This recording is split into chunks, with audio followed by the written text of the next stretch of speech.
Hi, I'm E-Train, and I just finished reading MAUS by Art Spiegelman. About a year ago, my mom and I discovered that MAUS was being banned in many places around the world, and more recently in Tennessee. I knew from that point on that I wanted to read MAUS, so I asked my mom to order it for me, and she did.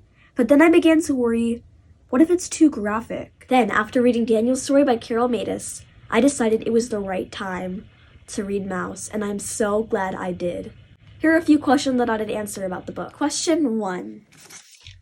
What is MAUS about? Well, MAUS is the story of Art Spiegelman as he visits his father, who survived the Holocaust in World War II, and he asks about his father's life, from how he met Art's mother to how he survived the Holocaust and World War II as a Jew in Eastern Europe.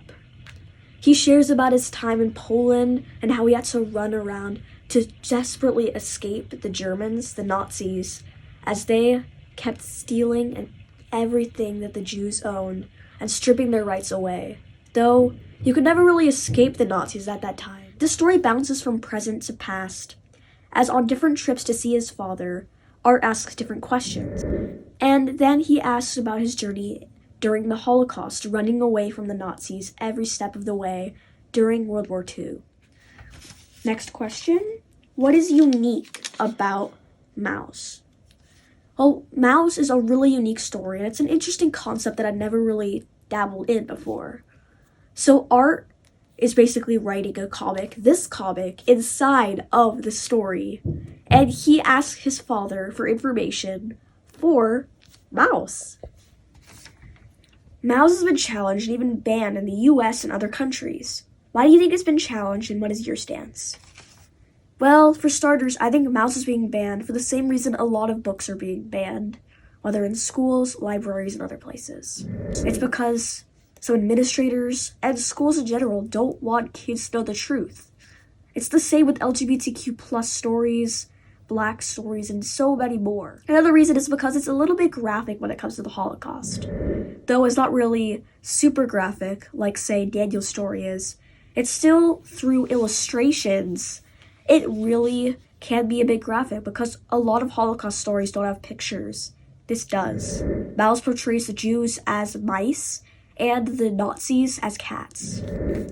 I don't believe this book should be banned because kids deserve to know what really happened in the Holocaust. And people always say, we remember. Well, we can't remember what happened in the Holocaust if we're not even taught what happened at all. What's one part of MAUS that really stood out to you?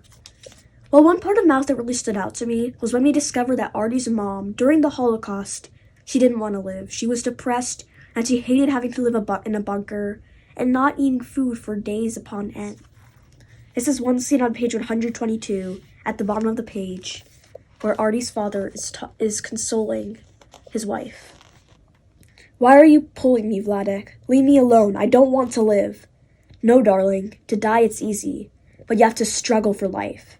Until the last moment, we must struggle together. I need you. And we'll see that together, we'll survive. I heard that there was bad language in MAUS. Was there? Well, yes, at times there was some foul language, but it was the Holocaust. It's really important to share these kinds of stories and the emotions that we all truly felt during this time. But it's still so important to share these stories, and you have to look past that to honor these tales. How does MAUS touch my heart? Well, it touches my heart that there are authors out there like Art Spiegelman who write books like MAUS that really tell the truth and don't sugarcoat the Holocaust, because 6 million of people who are Jewish, people that came before me in my culture, died. Yet not nearly enough books talk about it. And so I'm so grateful that MAUS is written.